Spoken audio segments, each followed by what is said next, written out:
So, where are we? We're on the first floor of the Beacons Art Building. This is my studio here on the right. There's a total of probably maybe like 30 something artists in this building, 4 floors. The owner of this building also owns another building called 1019. It's on 1019 Manchester near Henry on the other side, nearby, almost nearby Randy's Donuts. Everybody knows that Randy's Donuts is.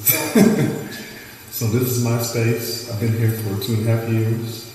A lot of variety of work. This particular piece here was part of an exhibition at the African American Museum last year called Shared Threads. And this piece is entitled Memories of Dreams Past. It was a part of an installation that included 2 window panes, an old stereo system, and this piece, which was anchored above it. When it's put together, it's like 12 feet in diameter, and it's a mixture of drawing, painting, collaging, and hey, I don't know. I saw this. I saw it. It was amazing. Okay. The way it was installed, the installation was just really powerful. I love the colors in your work. Thank you. You know, the passion. It's interesting because, like in the beginning, when I first started getting involved in doing art, color wasn't really part of the picture. I was mostly doing like drawings, charcoal, graphite, and when I did paint, like in water, I would use like earth tones and stuff like that, browns and stuff like that. And it wasn't until like probably when I was taking this class at El Camino College, and so we were supposed to go and check out an exhibition of artists of our choice. So I chose to see an exhibition on Mira Gandy, who at that time I only seen his work in publications, but I wasn't really like a fan at that point, but I was curious, so I went to go see it at UCLA. And that's really what opened me up all the way up. And so the interesting thing, we had an assignment was to go into critique the show and then create a piece in the style of the artist. And so him being working in collage, which I didn't do collage. I was mostly just doing drawings. And so when I started getting involved in doing the assignment, I actually got lost in it. It's sort of like almost like got into the zone. I remember starting. I remember finishing, but I don't remember what happened in the middle of it. I guess I got really, so that was the first time that I had an experience, and so I wanted to kind of go there again. And so when I got the response from the class in regards to the assignment when we shared what we created, it was a different response than I was used to. But it got me excited about like being open and being more loose, and not to try to control everything. And so the collaging helped me a lot, especially that point. And then even after doing the collaging, I was still interested in still painting, still interested in drawing. So the next challenge was how do I incorporate those elements all together that would flow together. Because I could have just done just straight cutouts and collages for the rest of my life and it would be fine, because that's what got me, I guess, like some notoriety at that point in time by doing that. But I was interested in like still growing and developing and wanted to still do those other things, which I love to draw. And I was learning how to paint. And so it was one of those things where I kind of did everything simultaneously. So that's kind of right how I end up doing works like this, a mixture of all of it. And I feel fortunate because I get a chance to feel like I can feel free. I don't have to worry about like where it's going to go. I have to let go of that. And that can be a challenge because, I also teach too. I was talking to a student today and he got frustrated and he threw his artwork away.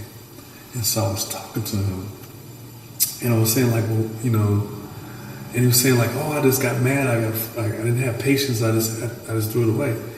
And we started talking. I was sharing about the whole process of creating that. That even if you get to a point, you get somewhere where you don't like something or frustrate you, the key thing is not stopping or giving up, but trying to work through it or try some different things. Do anything, but don't just say just stop and like I said, because what he's going to do now, he had to start all over. When he didn't have to start all over, because I was telling him, so like you can paint out what you don't want. And so, in talking to about that, I think that it's not only just about painting, it's about in our lives too. It's that whole, like we kind of like just feel like we get stopped and we can't do anything. But what if you look at other possibilities of getting past the thing, what you're trying to do? And so, this art thing is kind of like a tool for that. So, so it helps me in so many different levels when I'm creating work or when I'm trying to do things on my own, of how do I overcome stuff when the unknown or the fear or insecurity or just get stopped by stuff. What do you? I'm always had different stages. I have some things that are made and I get started, and I have some things in the middle, and I have things toward the end. And it's one of those things where something's always going on. And also I collect and gather stuff, find stuff. Sometimes friends would call and tell me like, oh, I got this thing here, or I got this, like for instance, the stereo that was a friend asked me to come and pick it up from out of the alley. And it stayed in my garage for like 2-3 years before it became that art piece.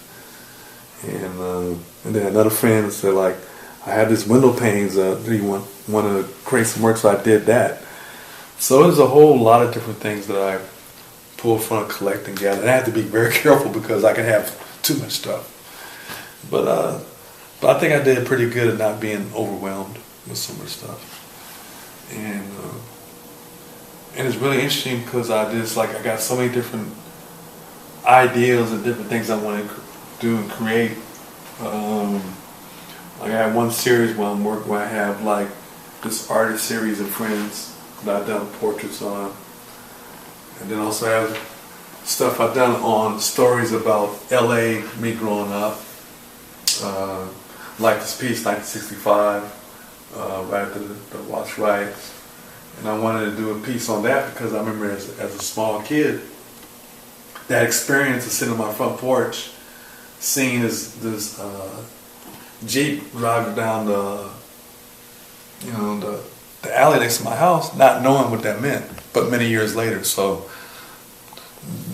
again, it's some of those personal stories that I wanted to kind of share about my growing up and stuff.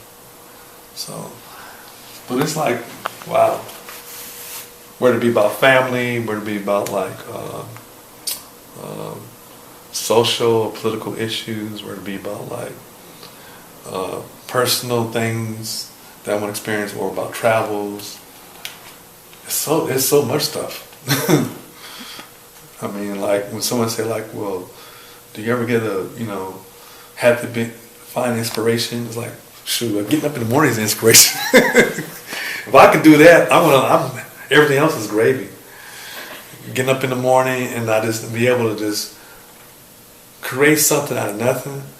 Wow, it's like, I think that's really one of those experiences that we really sometimes don't know how to place a value on that, But when you think about it, like creative people can create value for the whole world, just out of what's there or not there.